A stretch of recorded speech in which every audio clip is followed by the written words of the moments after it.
세번역 사도신경으로 신앙 고백하겠습니다. 저는 전능하신 아버지 하나님 천지의 창조주를 믿습니다. 저는 그분의 유일하신 아들 우리 주 예수 그리스도를 믿습니다.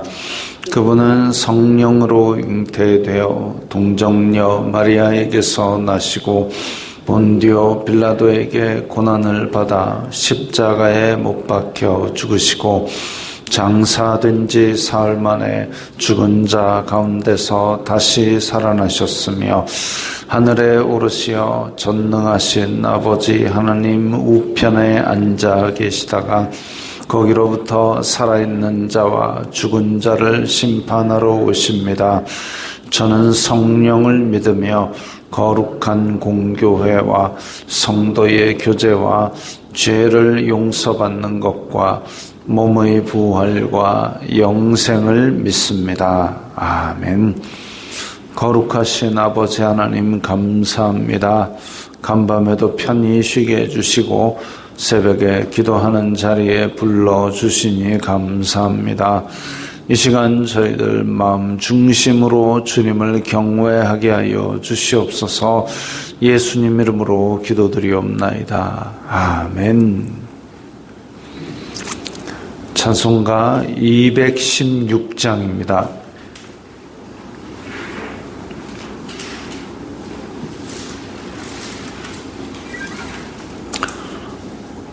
찬송가 216장입니다.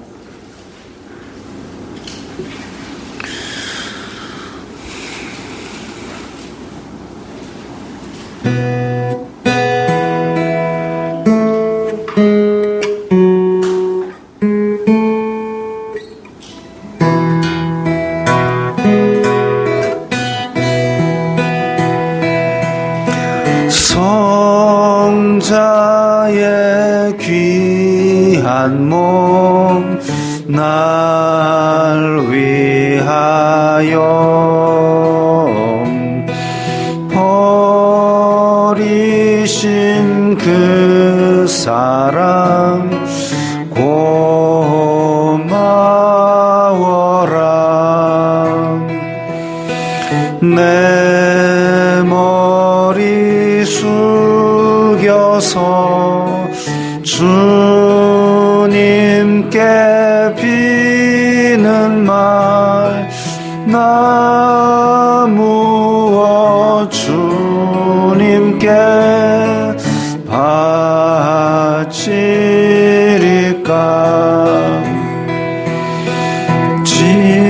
지금도 날 위해 간구하신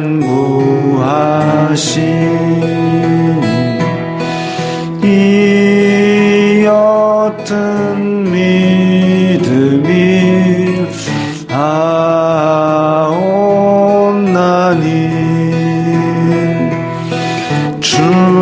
주님의 참 사랑 고맙고 놀라워 찬송과 기도를 쉬지 않네. 주님의 십자가 나도 지고 신실한 믿음과 마음으로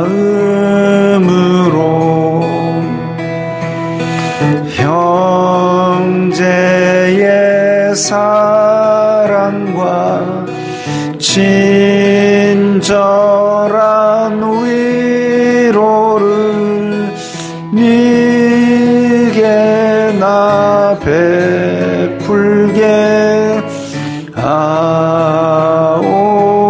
하옵소서. 만 가지 은혜를 받았으니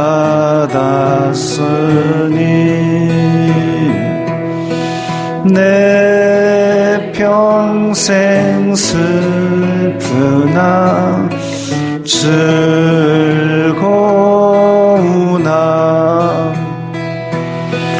이 몸을 온전히 주님께 바쳐서 주님만 위하여 늘 살겠네. 아멘.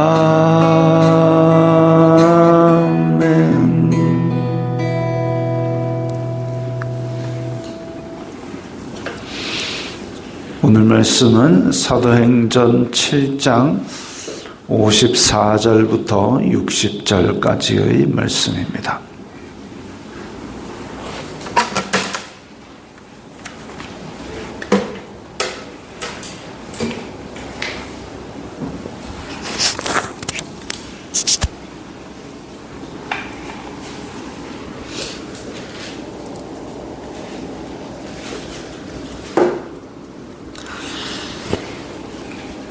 사도행전 7장 54절부터 60절까지의 말씀 함께 읽겠습니다.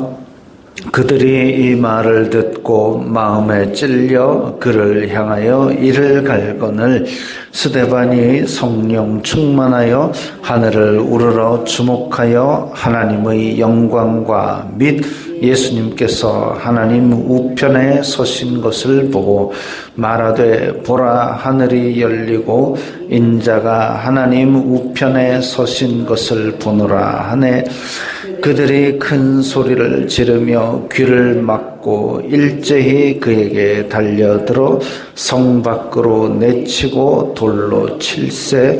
증인들이 옷을 벗어 사울이라 하는 청년의 발 앞에 두니라.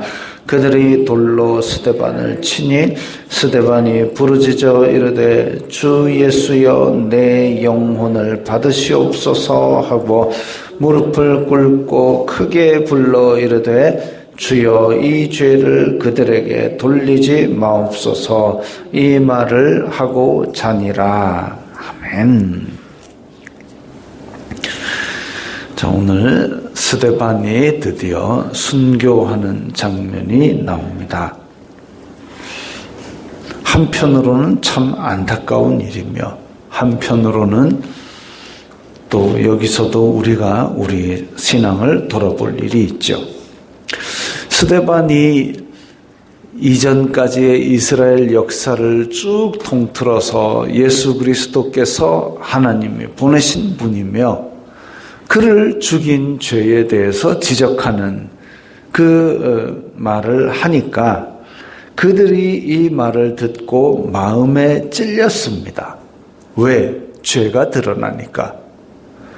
하나님의 말씀을 통해서 죄가 드러났을 때에 반응이 크게 두 가지가 나옵니다. 하나는 회개. 세례 요한이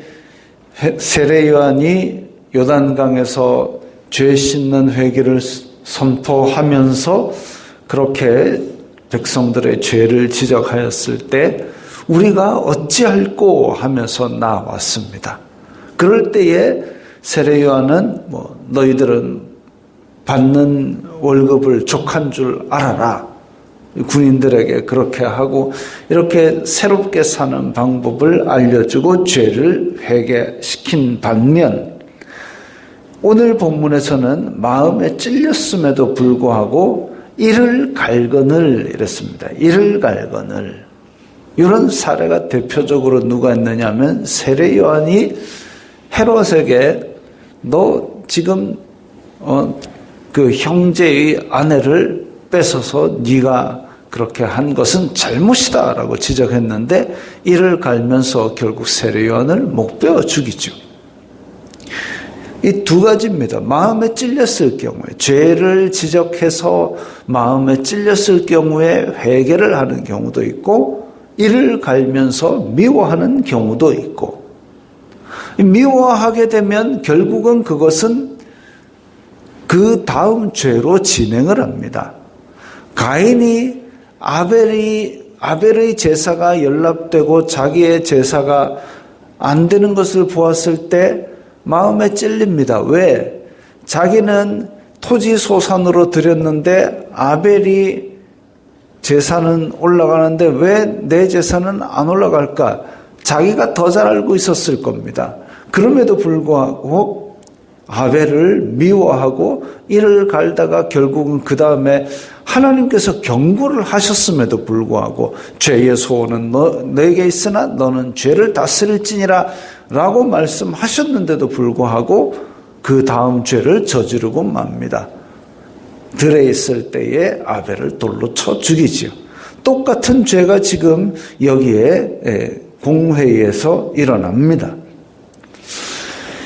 스데반은 이렇게 이를 갈고 자기를 죽이려고 살기 등등한 사람들 가운데 둘러싸였을 때 어떻게 하느냐? 하늘을 우러러 주목하여 보았습니다.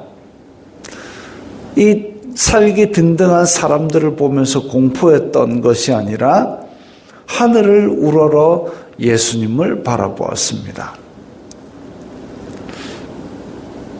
참 다르지요.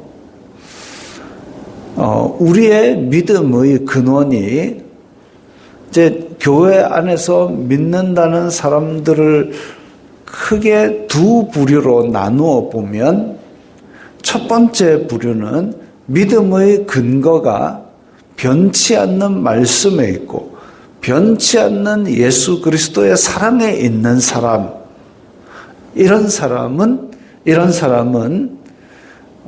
안정적입니다. 그야말로 세상이 줄 수 없는 평안에 잡혀 있고 세상이 줄 수 없는 기쁨이 그 가운데서 살살살 새어 나옵니다. 같이 있으면 나까지도 성령 충만해지는 느낌이 들 정도의 그런 믿음의 기운을 풍기는 사람이 있습니다. 변치 않는 말씀에 근거가 있으니까 이게 세상 일에 따라서 자기 기분에 따라서 믿음이 변하지가 않습니다.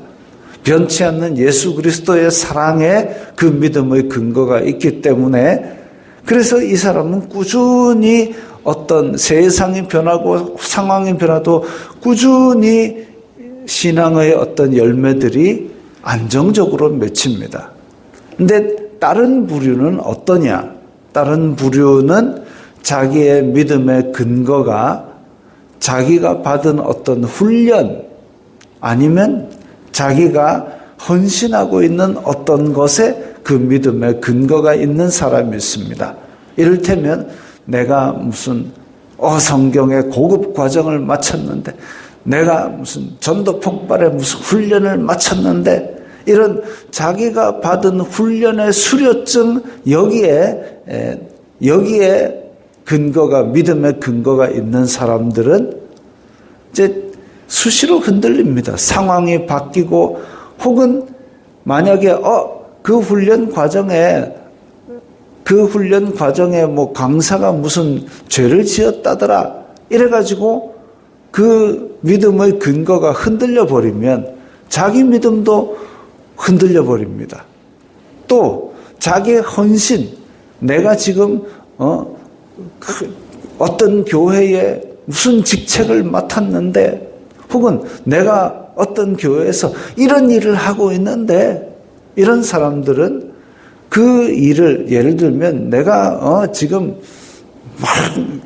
이런 뭐 10,000명 교회의 재정 집사를 맡고 있는데 근데 이제 다음 해에 이제 다음 일꾼을 위해서 좀 인원 조정을 하겠습니다. 재정 집사를 바꾸겠습니다 하면 자기 신앙이 다 부정당하는 느낌으로 좌절하고 실망하고 우울해하고 그렇게 되어버립니다. 자기가 받은 훈련, 자기가 헌신하고 있는, 자기가 봉사하고 있는 이런 것에 자기의 믿음의 근거가 있으면 이제 혼란스러운 감정이 나오고 마음에 찔려 이를 갈기도 합니다. 아이고 내가 그래도 30년간 재정을 맡았는데 자가 뭐라고 내 자리를 치고 올라오나 미워하게 됩니다. 신기하지요. 내가 성가대를 30년을 했는데 이제 그만 교회에서 그래서 어떤 직분을 이제 그만 두세요라고 말하기가 참 불안합니다. 못해서 그만두라 하는 것이 아닌 경우도 있고, 때로는 또 다른 분이 그 봉사의 자리를 함으로써 또 이렇게 하나님께서 정하신 어떤 일이 추진될 수도 있는데, 그 자기의 신앙을 자기의 헌신이나 자기가 받은 훈련에 근거를 두는 사람은 그걸 부정하는 게 아닌데도 불구하고 이 세상의 변한 상황에 따라서 우울해하고 평안이 사라지고 심지어는 누구를 미워하기까지 하는 그런 모습을 봅니다. 우리의 신앙의 근거는 변치 않는 말씀에 근거를 둬야 되고, 예수 그리스도의 사랑을 바라보면서 흔들리지 말아야죠. 스데반은 그렇게 위태로운 상황 가운데서 자기의 믿음의 근거인 하늘을 우러러보고 예수님을 보았습니다. 그랬는데 이 자기가 믿는 근거를 성전에 두고 율법에 두고 자기의 율법 지켜온 것, 자기가 성전 거기에 있었던 것에 근거를 둔 사람들은 가인의 길로 빠집니다. 스데반을 들고 나와가지고 성 밖으로 내치고 돌로 쳤습니다. 원래는 로마 정부의 승인이 있어야 사형이 가능한데 예수님을 그렇게 죽였지 않습니까? 이제 공회가 그냥 스데반을 잡아가지고 불법적으로 죽입니다.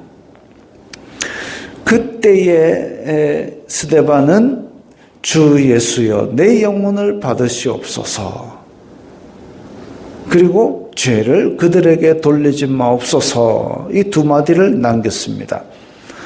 예수님께서 십자가에 달려 죽으실 때 아버지여 내 영혼을 아버지 손에 부탁하나이다. 저들에게 이 죄를 돌리지 마옵소서. 저들은 지가 하는 일이 뭔지도 모릅니다.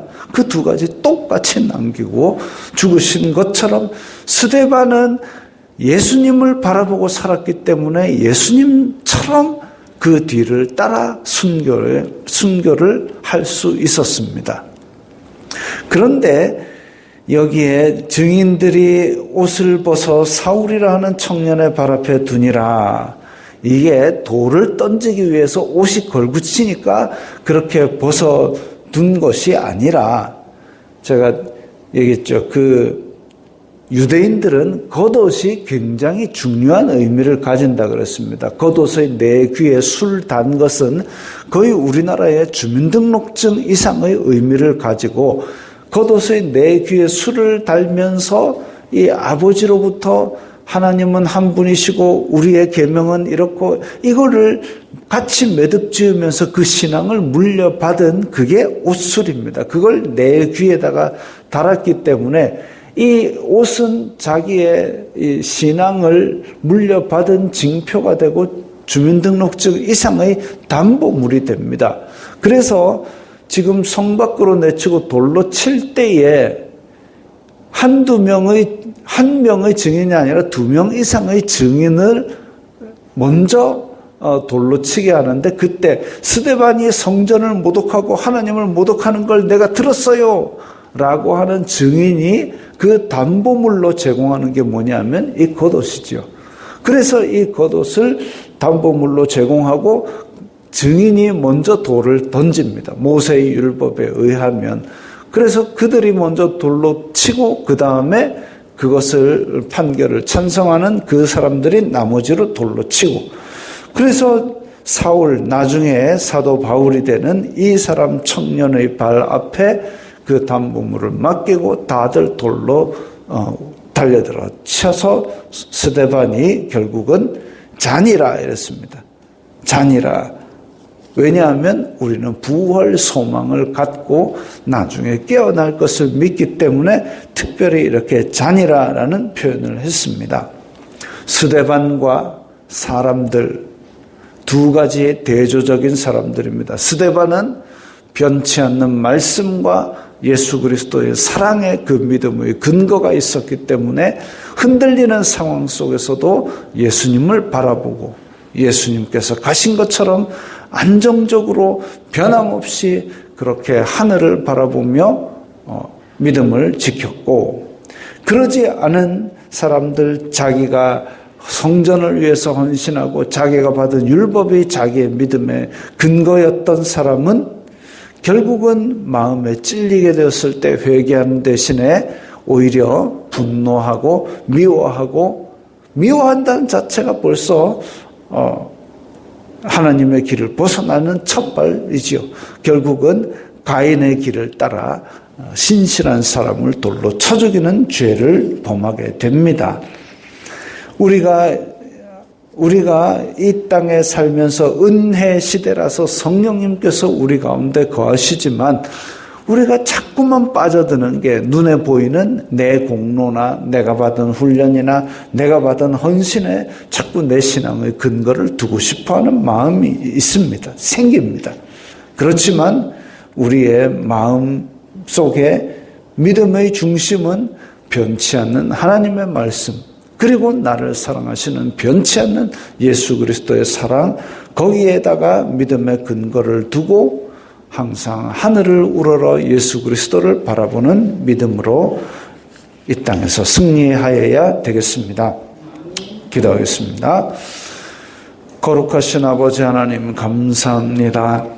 저희들에게 변치 않는 말씀을 주시고 변함없이 오늘날도 예수 그리스도의 사랑을 주시니 감사합니다. 저희들 또한 믿음의 근거를 그것에 두고 세상 끝날까지 스데반과 같이 하늘을 바라보며 예수님만을 바라보는 믿음을 가지게 하여 주시옵소서. 예수님 이름으로 기도드리옵나이다. 아멘.